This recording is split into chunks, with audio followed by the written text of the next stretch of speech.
आज के इस अनुवाद चर्चा में आपका पुनः स्वागत है। आज हम बात करेंगे एक कहानी से। कहानी का शीर्षक है अपॉइंटमेंट इन समारा। देखिए, आज की इस अनुवाद चर्चा में हम यह बात करेंगे कि भाषा की प्रकृति के अनुसार अनुवाद कैसे करते हैं। अंग्रेजी में जो लिखा जा रहा है वह कुछ और लिखता है, और हिंदी की प्रकृति के अनुसार जब हम उसका अनुवाद करने जाते हैं तो हम अपने अनुसार या हिंदी में जो आसानी से बोली जा सके उसके अनुसार करते हैं। ये कहानी ये कहीं परीक्षा में भी आया था। अपॉइंटमेंट इन समारा। समारा एक मुझे लगता है ये राज्य है या फिर कह सकते हैं कि एक देश है। चलिए आगे बढ़ते हैं। अपॉइंटमेंट का मतलब होता है, जैसे आप किसी से मिलने जाते हैं तो अपॉइंटमेंट लेते हैं, मतलब समय लेना। तो आप इसे समारा में समय या फिर कहानी, देखिए जब भी अनुवाद करने जाते हैं तो पूरी कहानी पहले पढ़ लीजिए। पूरी कहानी पढ़ने के बाद आप उसका आशय समझिए कि इसमें क्या कहा जा रहा है, और उसके अनुसार आप उसके शीर्षक का अनुवाद करें। तो यहाँ अपॉइंटमेंट के लिए हम भेंट लिखेंगे। कहाँ? समारा में। समारा में भेंट। समारा जगह का नाम है। समारा में भेंट से हम शुरुआत करते हैं। आगे बढ़ते हैं। पहले हम पूरा पैसेज एक बार पढ़ लेते हैं। देखिए, पैसेज कहता है, जब आप पैसेज पढ़ना शुरू करेंगे तो जो कठिन वाक्य लगे या कठिन शब्द लगे उसको नोट करते चलेंगे।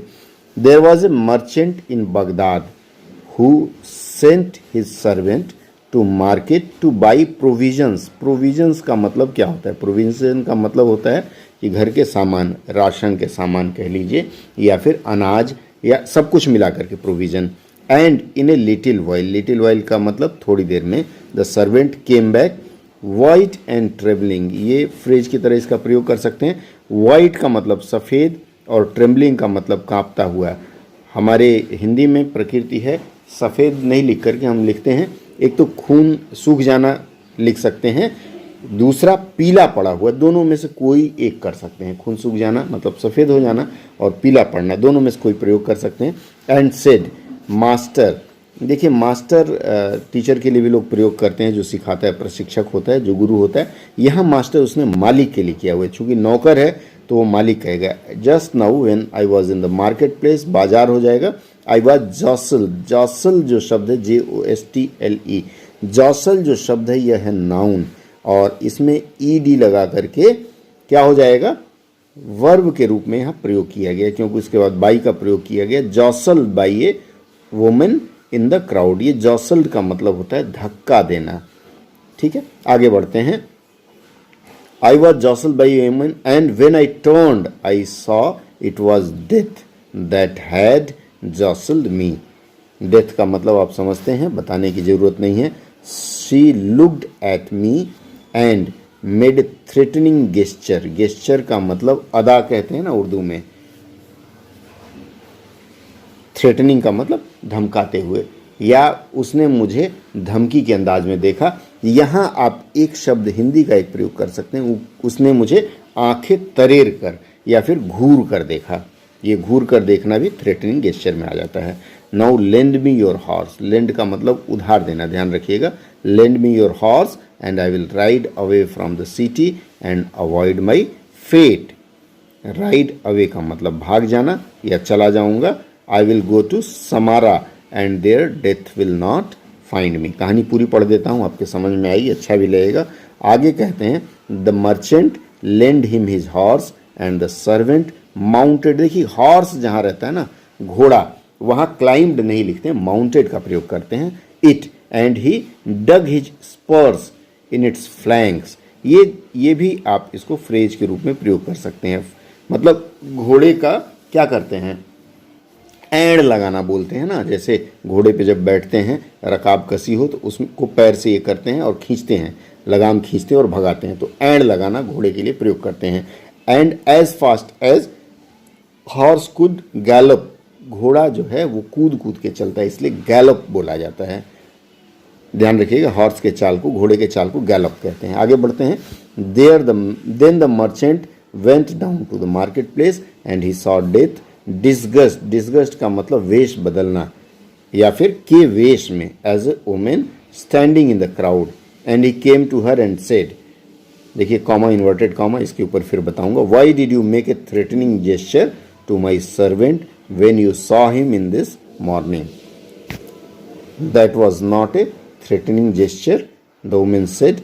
It was only an expression of surprise. Surprise का मतलब क्या होता है? आश्चर्य का भाव था. एक्सप्रेशन का मतलब भाव. I was astonished, मैं चौंक गई थी. लड़की है इसलिए, अगर पुरुष होता तो मैं चौंक गया था. To see him in Baghdad, उसे बगदाद में देखकर. For I had an appointment with him tonight in Samarra, क्योंकि आज रात को मुझे उससे समारा में मिलना है. एक बार इसका अंग्रेजी का हिंदी धीरे धीरे जल्दी जल्दी बता देते हैं.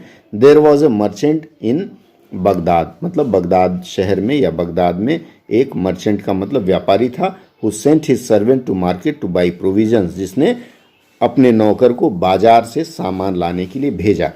And in a little while, और थोड़ी देर में द सर्वेंट केम बैक, नौकर वापस आ गया. वाइट एंड ट्रेवलिंग, क्या पीला पड़ा हुआ था और कांपता हुआ. तो इसको हम दूसरी तरह सजाएंगे.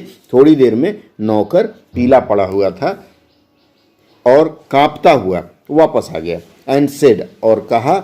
मास्टर, देखिए कॉमा इन्वर्टेड कॉमा का प्रयोग आप कर लेंगे. मालिक, जस्ट नाउ, अभी अभी. When I was in the market place, जब मैं बाजार में था. I was jostled by women in the crowd, भीड़ में मुझे एक औरत ने धक्का दिया. एंड व्हेन आई टर्न, और जब मैं पीछे मुड़ा या जब मैं पलटा तो मैंने देखा. इट वॉज डेथ, यह मौत थी. दैट हैड जॉसल मी, जिसने मुझे धक्का मारा था.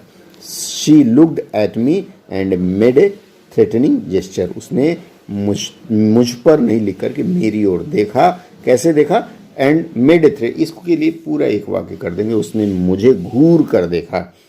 Now lend me your horse, अब आप मुझे अपना घोड़ा दीजिए. और आई will ride away from the city, मैं इस शहर से भाग जाऊंगा या चला जाऊंगा. एंड अवॉइड माई फेट, और अपनी मौत से दूर चला जाऊंगा. I will go to Samarra and there death will not find me, मैं समारा चला जाऊंगा जहां मौत मुझे ढूंढ नहीं पाएगी. The merchant lend him his horse, व्यापारी ने उसे अपना घोड़ा दे दिया. And the servant mounted it, नौकर उस पर चढ़ा. And he dug his spurs in its flank, उसने इसको एंड लगाई. And as fast as horse could gallop, मतलब जितनी तेजी से घोड़ा भाग सकता था, जा सकता था, वह गया.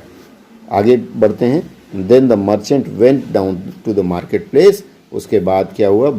व्यापारी बाजार गया. He saw the death distress in women, मतलब उसने मौत को महिला के रूप में या महिला के वेश में देखा, जो भीड़ में खड़ी थी. या फिर लिख सकते हैं महिला के वेश, भीड़ में खड़ी महिला के वेश में देखा. And he came to her and said, वह उसके पास आया और कहा. Why did you make a threatening gesture to my servant, तुमने मेरे नौकर को घूर के क्यों देखा या धमकाने वाले अंदाज में क्यों देखा. व्हेन यू सॉ हिम, जब तुमने मेरे नौकर को देखा तो उसे धमकी भरे अंदाज में क्यों देखा. आगे बढ़ते हैं. दिस मॉर्निंग, कब? आज सुबह, या इस सुबह नहीं कहेंगे, आज सुबह. तो समय पहले चला जाता है, समय और स्थान. तो आज सुबह जब तुमने मेरे नौकर को देखा तो उसे धमकी भरे अंदाज में क्यों देखा. That was not a threatening gesture, यह धमकी भरा अंदाज नहीं था. द वुमेन सेड, महिला ने कहा. It was only an expression of surprise, यह आश्चर्य का भाव था. आई वॉज एस्टॉनिश्ड, मैं चौंक गई थी. क्या? To see him in Baghdad, उसे बगदाद में देखकर मैं चौंक गई थी, क्योंकि आज शाम को, आज रात को, टुनाइट है, मुझे उससे समारा में मिलना है. आज की चर्चा यहीं, अगली चर्चा में और बातें करेंगे. कुछ संदेह हो तो आप संदेश बॉक्स में भेज सकते हैं.